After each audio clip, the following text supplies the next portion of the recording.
श्री हिंदी की कक्षा में आप सभी का स्वागत है। कंपलसरी हिंदी में हमारा टॉपिक चल रहा है, पहली इकाई चल रही है, तो जिसके अंतर्गत आज हम महादेवी वर्मा द्वारा लिखा गया रेखा चित्र पढ़ेंगे गिल्लू। लेकिन इससे पहले हम थोड़ा सा महादेवी वर्मा के जीवन परिचय को जान लेते हैं। महादेवी वर्मा का जन्म क्या है, 1907 में फर्रुखाबाद उत्तर प्रदेश में हुआ था और इनका देहावसान 1987 में प्रयाग में हुआ। प्रतिभा जो थी इनकी वो बचपन से ही दिखने लग गई थी। 7 वर्ष की आयु में ही इनकी जो कविताएं हैं वो देश की जो प्रमुख पत्र पत्रिकाएं हैं उनमें प्रकाशित होने लग गई थी। इनके प्रमुख काव्य संग्रह हैं निहार, नीरजा, सांदे गीत और यामा। इनके प्रमुख रेखा चित्र हैं अतीत के चलचित्र, पथ के साथी और मेरा परिवार। इन्होंने निबंध और आलोचनाएं भी लिखी थी, जिसके अंतर्गत आती है श्रृंखला की कड़ियाँ, साहित्यकार की आस्था। तो महादेवी वर्मा का जो ये गिल्लू निबंध है, इस रेखा चित्र के अंदर क्या है, गद्य भाग की समस्त विशेषताएं दिखाई देती हैं। साथ ही इस रेखा चित्र में पशु पक्षी तथा मनुष्य के आत्मीय संबंध को बड़ी ही भावुकता के साथ रेखांकित किया है। महादेवी वर्मा ने इस रेखा चित्र में यह दर्शाया है कि पशु पक्षी भी मानव की तरह संवेदनशील होते हैं।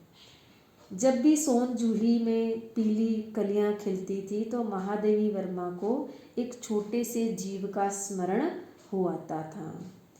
इस लता की हरी हरी बेल के अंदर उसने सबसे पहले उसे देखा था।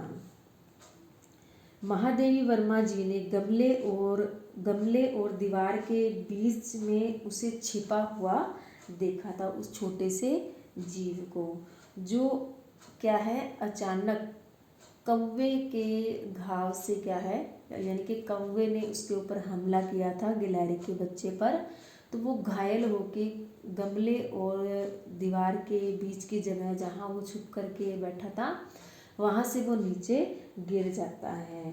तो महादेवी वर्मा उसे उठा करके अपने कमरे में ले आती है और कईयों ने कहा कि यह अब नहीं बचेगा क्योंकि इस पर कौवे का गहरा घाव है। तो महादेवी वर्मा ने फिर भी इसको अपने कमरे में ले जा कर के इसकी मरहम पट्टी की और साथ में इसके घाव पर पेंसिलिन का मरहम लगाया और रुई की पतली सी बत्ती बना करके धीरे धीरे इसको दूध पिलाया। जैसे छोटे से बच्चे को पालते हैं उसी प्रकार से महादेवी वर्मा ने, क्योंकि उनको बचपन से ही पशु पक्षियों को पालने का बड़ा ही शौक था, तो ये छोटा सा जीव इनको कहाँ मिला, सोन जूही की लता के पास। आगे महादेवी वर्मा इस रेखा चित्र में बताती हैं कि धीरे धीरे वह स्वस्थ होने लग गई। धीरे धीरे वह ठीक हुई और महादेवी वर्मा की उंगली पकड़ के उसके साथ उसको पंजों में जकड़ के उसके साथ खेलने लग गई और लेखिका ने उसका नाम क्या रख दिया, गिल्लू। लेखिका उसे अपने पास बिठाती, काजू खिलाती, बिस्कुट खिलाती। वह दिन भर लेखिका के कमरे में उछलता कूदता रहता था। तो कहने का तात्पर्य क्या है कि इस छोटे से जीव के साथ महादेवी वर्मा का कितना लगाव हो गया था, इसी पर चर्चा कर रही है इस रेखा चित्र में महादेवी वर्मा जी। उसी की याद, उसी का ही स्मरण इसमें दर्शाया है।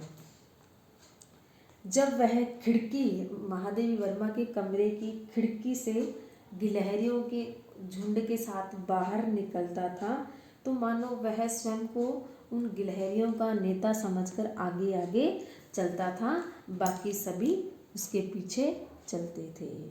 वैसे लेखिका ने बहुत सारे पशु पक्षी पाल रखे थे, लेकिन किसी भी पशु पक्षी का इतना साहस नहीं था कि वह महादेवी के साथ बैठ करके एक ही थाली में खाना खाता। लेकिन गिल्लू के साथ ऐसा नहीं था, वह महादेवी वर्मा के साथ एक ही थाली में खाना खाता था।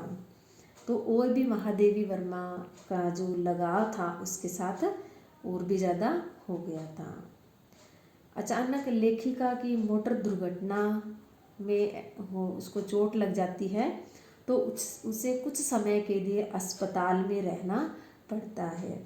जब लेखिका अस्पताल में होती है तो गिल्लू जो है दिन भर उसी के कमरे में ही रहता था और उसके कमरे से बाहर भी नहीं निकलता था। जो कोई भी उनके कमरे की सफाई करने के लिए दरवाज़ा खोलता तो गिल्लू को लगता कि शायद लेखिका आई है। वो दौड़ करके दरवाजे की तरफ आता और जब देखता कि लेखिका नहीं है, कोई और है, तो वापस जा कर के अपने झूले पर बैठ जाता। उसे काजू बिस्किट खाने के लिए दिए जाते थे, लेकिन वह उन्हें मुँह भी नहीं लगाता था, मानो उसे महादेवी वर्मा की याद आ रही हो। उसे वो नहीं दिखाई दे रही थी तो उसे कुछ भी अच्छा नहीं लग रहा था।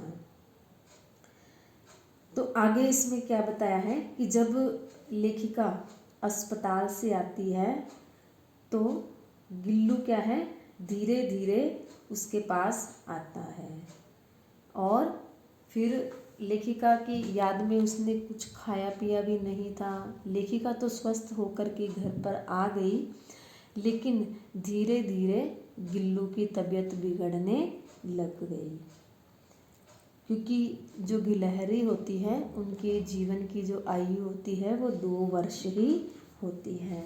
धीरे धीरे क्या है, उसकी तबीयत जो है और भी ज़्यादा खराब होने लग गई और अंत में क्या होता है, उसके जीवन का अंत हो जाता है। महादेवी वर्मा जो है उसी सोन जूही की लता के नीचे उसकी समाधि बना देती है, अर्थात उसी के नीचे उसको दफना देती है, मिट्टी में दबा देती है।